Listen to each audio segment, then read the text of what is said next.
Hello everyone. Today we will start our new book, that is Statistics for Economics. And in this book, we will start our next topic. And the chapter, I should say, that is meaning, scope, and importance of statistics. हम first chapter से start नहीं करेंगे because nothing is very important in the first chapter, so we will start from chapter second.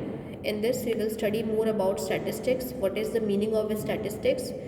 If we use statistics in our life, then what can be the importance of statistics in different sectors like business, in industries, how statistics helps a businessman or an industrialist or any person in any manner, right?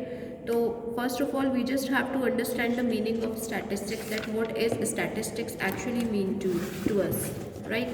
तो statistics होता क्या है ये देख लेते हैं हम लोग. Statistics जो होता है, it is a collection of numerical facts. ये क्या होता है? न्यूमेरिकल फैक्ट्स का कलेक्शन होता है.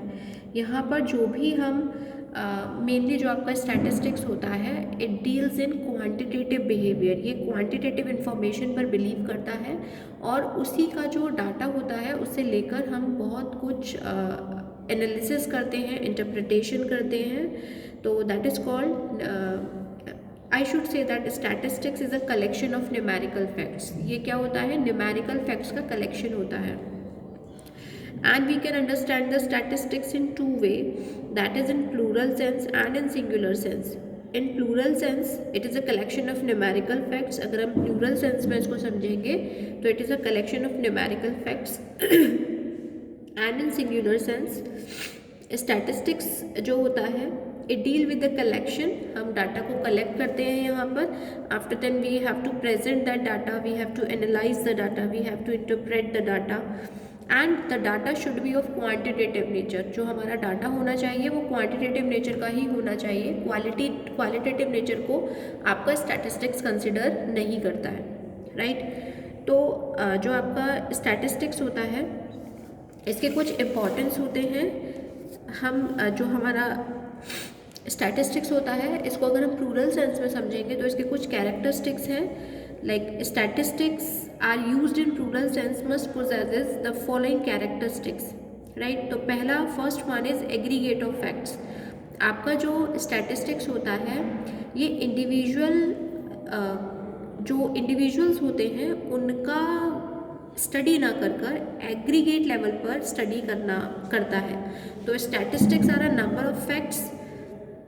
Single and isolated figures are not statistics. अगर हम किसी भी सिंगल फिगर को लेते हैं, फॉर एग्जांपल मैं कहूँ कि Ram got 50 marks in examination, तो मुझे राम के marks is not a statistics. मैं इसका जो कैलकुलेशन करूँगी वो it is not considered in statistics. लेकिन अगर मैं पूरी क्लास, पूरे 11th स्टैंडर्ड का कि किस बच्चे के कितने मार्क्स आए हैं और मैं उसका कैलकुलेशन करती हूँ, तो दैट इज़ कॉल्ड स्टैटिस्टिक्स. तो आपका जो स्टैटिस्टिक्स होता है, it is an aggregate of facts. Second is affected by multiplicity of causes. जो आपके न्यूमेरिकल डाटा होते हैं, ये इनको काफ़ी सारे फैक्टर्स इन्फ्लुएंस कर सकते हैं. And it is not easy job to study the effects of one factor separately by ignoring other factors. आपके यहाँ पर जितने भी फैक्टर्स होते हैं वो एक दूसरे से कहीं ना कहीं लिंक्ड होते हैं, इंटरकनेक्टेड होते हैं. हमने कोई भी डाटा लिखा तो वो लिंक्ड कैसे होगा? If I am writing the data of economics, that how much marks the student got in economic subject, so it means that the data of economics means हर बच्चे के out of 80 marks ही मैं उसमें लिखूँगी. तो these data are affected by multiplicity of causes. Next is statistics are numerically expressed. I told you that statistics हमेशा numerical terms को ही consider करती है, क्वालिटेटिव बिहेवियर को हम यहाँ पर कंसीडर नहीं करते हैं. Statistics should be collected with reasonable standard of accuracy. Statistics में आपका जो डाटा होता है वो काफ़ी हद तक हमें एक्यूरेट फिगर देने की कोशिश करता है.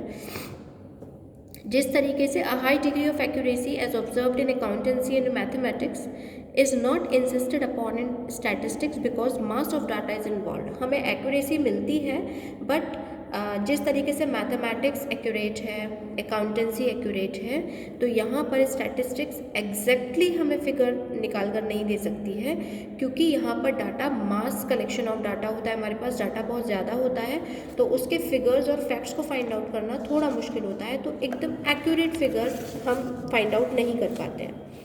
Next is statistics are collected for a predetermined purpose. जो भी हम किसी भी चीज़ की स्टैटिस्टिक्स करते हैं, किसी भी चीज़ का स्टैटिस्टिकल एनालिसिस करते हैं, तो वो हमारा कोई ना कोई पर्पस होता है, तभी करते हैं हम। जैसे मान लीजिए अगर हमें सेंसस करना है, मान लीजिए आई शुड से दैट मुझे आपके स्कूल में बच्चों का रिकॉर्ड निकालना है, that how much student are have got 100 marks in board examination, right. तो मेरा पर्पज़ है कि मुझे 100 मार्क्स वाले बच्चे निकालने हैं, I have to award them, reward them.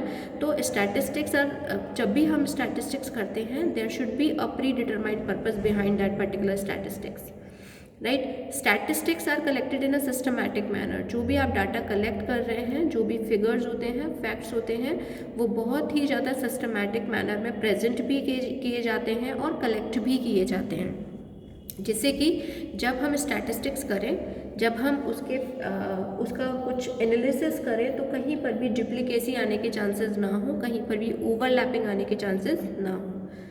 Statistics should be placed in relation to each other. जो स्टैटिस्टिक्स होते हैं वो हमेशा जो भी डाटा कलेक्ट करते हैं स्टैटिस्टिक्स में, it must be of homogeneous nature. Data सारा होमोजीनियस नेचर का होना चाहिए, एक जैसे नेचर का होना चाहिए। अगर आप हाइट ऑफ मैन कंपेयर कर रहे हैं with the height of trees, mans की हाइट और ट्रीज की हाइट में there is a far difference, right. तो हमें डाटा जो भी कंपेयर करना है, दो या दो से ज़्यादा हम डाटा कंपेयर करते हैं, तो वो data it should be of homogeneous nature, वो होमोजीनियस होना चाहिए।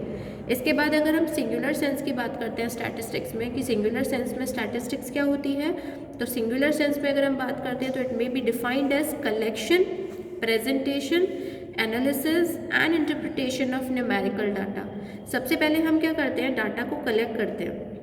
स्टैटिस्टिक्स में हम क्या करते हैं, हम डाटा कलेक्ट करते हैं। फॉर एग्जांपल हमें ये पता लगाना है that how much population are there in your country, then first of all we have to collect that data, whatever the technique we are using we can use. After collecting the data we have to organise the data. Organise the data मतलब होता है बहुत सारा data collect हो जाता है हमारे पास, तो हमें उसमें से कुछ एडिटिंग करनी होती है, उसको छोटे छोटे पार्ट्स में क्लासीफाई करना होता है, क्योंकि अगर हम सारा डाटा एक ही जगह रखेंगे या एक ही जगह देख रहे हैं उसको, तो बहुत हैज़ल हो जाता है उसमें, राइट। तो ऑर्गेनाइजेशन का मतलब होता है, ऑर्गेनाइजेशन ऑफ डाटा का मतलब होता है डाटा जो भी हमारे पास आया है, हम उस डाटा को छोटे छोटे पार्ट्स में डिवाइड कर लेते हैं, so that it is convenient and easy to do the calculations, right. उसके बाद हम डाटा को प्रेजेंट करते हैं। प्रेजेंट आप कैसे भी कर सकते हैं किसी डाटा को, आप बार डायग्राम से, हिस्टोग्राम से, टेबुलर फॉर्म से, we can present the data in any वे।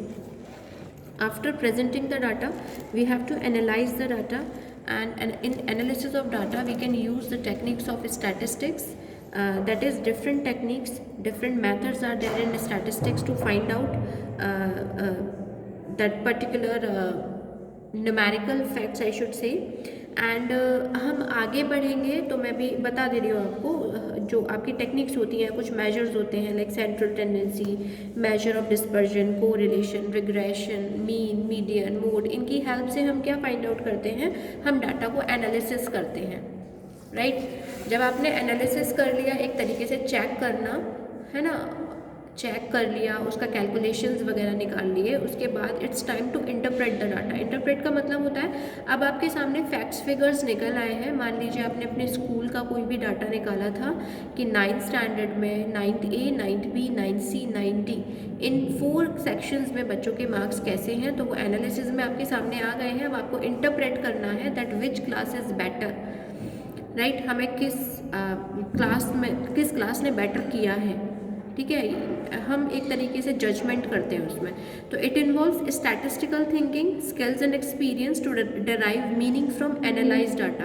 हम ये सोचते हैं, हम जो इंटरप्रिटेशन ऑफ डाटा होता है इसमें थिंकिंग प्रोसेस होता है, ये हमारा जो एक्सपीरियंस है उसके बेसिस पे हम एनालाइज डाटा में से फाइंड आउट करने की कोशिश करते हैं कि what is our final conclusion, what should be our final feedback, right. तो इसको हम बोलते हैं statistics as a method in singular sense, right. इनको सिंगुलर सेंस में बोला जाता है। इसके बाद हम बात करते हैं फंक्शंस ऑफ स्टैटिस्टिक्स की। स्टैटिस्टिक्स के कुछ अपने फंक्शंस भी होते हैं, like first to simplify complex data. बहुत सारा डाटा, मैं अगर यहाँ पर बहुत सारे नंबर्स लिख दूँ 25, 26, 25, 25, 25, 37, तो ये क्या है, मैं किसी आपकी क्लास के बच्चों के मार्क्स लिख रही हूँ। लाइक आपकी क्लास में रोल नंबर 1 के 25, किसी बच्चे के 25 आए, किसी के 26, फिर 25 आए, फिर 25 आए, तो ऐसे हम बहुत कंफ्यूज हो जाते हैं, राइट। स्टैटिस्टिक्स क्या बताती है, टेबुलर फॉर्म में, हिस्टोग्राम्स में, बार डायग्राम्स में, सब बार डायग्राम्स में आप अपने डाटा को अच्छे से प्रेजेंट कर सकते हैं। तो यहाँ पर आपको स्टैटिस्टिक्स हेल्प करती है कॉम्प्लेक्स डाटा को सिंपल डाटा में, सिंपल फिगर्स में, सिंपल फैक्ट्स में और अंडरस्टैंडेबल फॉर्म में कन्वर्ट करने के लिए, राइट। जो चीज़ हमें ज़्यादा अच्छे से ग्राफ में समझ आएगी या डायग्राम्स में समझ में आती है, वो अगर आप कलेक्टिवली एक फिगर लिख देते हैं तो it's very difficult to understand, right. Next is to present facts in definite form.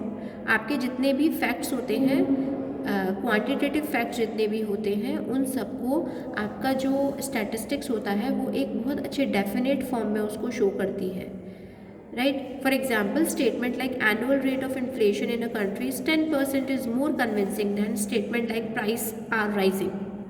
समझ में आया? इसका मतलब ये है कि जो भी, मान लीजिए आपकी कंट्री में इन्फ्लेशन हो रहा है, तो we are saying that inflation in our country is 10%। हमारी कंट्री में 10% इन्फ्लेशन है, तो आपको समझ में आएगा 10% है तो कितना है। लेकिन अगर मैं बोलूँ द प्राइसेस आर राइजिंग, तो हमें समझ ही नहीं आएगा, प्राइस बढ़ रहा है लेकिन कितना बढ़ रहा है हमें पता ही नहीं है। तो ये ज़्यादा एक डेफिनेट फॉर्म बताता है हमें स्टैटिस्टिक्स क्वांटिटेटिव फैक्ट्स का। Next is to make comparison of facts. Statistics facts के बीच में कंपैरिजन करने में हमारी हेल्प करता है। If you want to find out that which class is best, then statistics is there to compare the facts, right. हम उन दोनों के जो दोनों क्लासेस के स्टूडेंट्स हैं, हम उनके मार्क्स में कंपैरिजन कर आसानी से निकाल सकते हैं that which class is best. तो statistics helps to make comparison of facts. Next is to facilitate planning and policy formulation. Statistics से क्या होता है, हमारे सामने डाटा निकल कर आ जाता है कि भाई ये कंडीशन है, तो कंडीशन को देखते हुए हम आगे की प्लान्स और पॉलिसीज़ को भी फॉर्मुलेट कर सकते हैं। To help in forecasting, obviously हमारे सामने प्रेजेंट आ जाता है कि presently what is going on, so we can forecast कि आगे फ्यूचर में क्या हो सकता है। तो आपको पता है business is full of risk and uncertainties, I told you it is a dynamic environment. तो फोरकास्टिंग बहुत ज़रूरी है so that we can reduce the uncertainties of business, and for that statistics is there to help us, right. Next is formulation and testing of hypothesis. यहाँ पर हम काफ़ी सारी testing भी कर सकते हैं। स्टैटिस्टिक्स मेथड जो होते हैं वो काफ़ी हेल्पफुल होते हैं हमारे लिए। काफ़ी सारी टेक्निक्स होती हैं, स्टैटिस्टिकल टेक्निक्स होती हैं, उनसे हम पता लगा सकते हैं कि कौन सी चीज़ कितनी बढ़नी चाहिए, कितनी घटनी चाहिए, और उसके बढ़ने से या घटने से क्या इफ़ेक्ट्स पड़ सकते हैं लोगों पर। ये सारी चीज़ें हम फाइंड आउट कर सकते हैं, राइट। तो हम आज यहीं तक पढ़ेंगे कि what are the functions of statistics. In the next class we will study more about statistics, that is importance of statistics to the government, to the business and all. Thank you so much.